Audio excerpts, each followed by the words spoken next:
Tikrinama šiandieną Lexus CT200H automobilį 2012 metų. Automobilis grįžęs iš Belgijos, tokios gana įdomios, gražios, savotiškai gelsvos spalvos. Tai pradedam galbūt nuo kėbulo.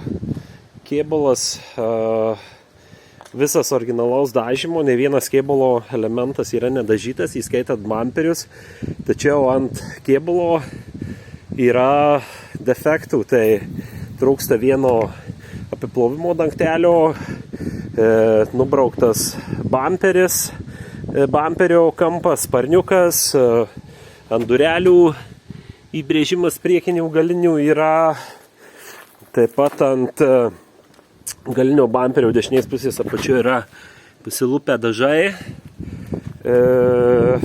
ir mažas brūkšniukas, bet čia šita vieta tikrai susipoliruos ant dešinės pusės durelių.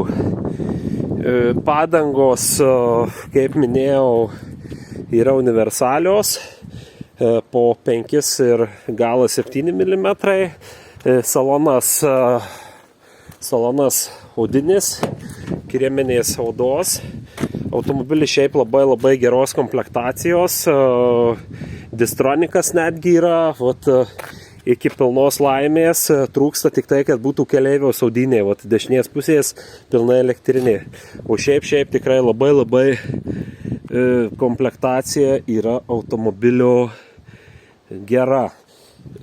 Automobilis parvykęs iš Belgijos, rida 184 000 kilometrų, pilna servizo knyga, pildyta visą laiką automobilis aptarnautas Lexuso centre, vienos savininkės.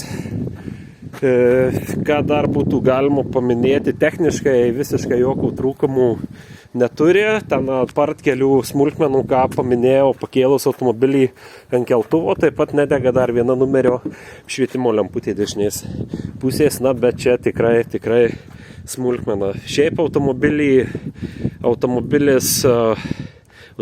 išsirinko moteris. Labai malonu, kad mūsų klientai naudojasi jau 3 kartą mūsų paslaugomis, ieškant bei tikrinant automobilį.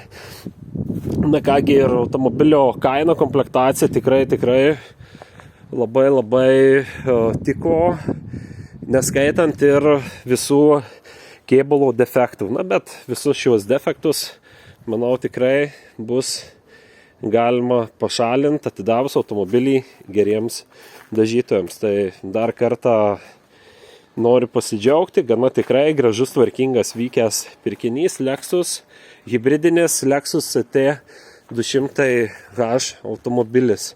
Beje, visa hybridinė sistema, tiek aukštos įtampos baterija, be jokių trūkumų, nėra tikrai jokių niuansų, jokių gedimų.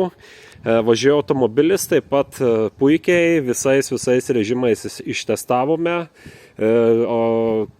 Toyota Lexus Extreme dilerinio lygio diagnostika taip pat jokių problemų neparodė. Tai tiek.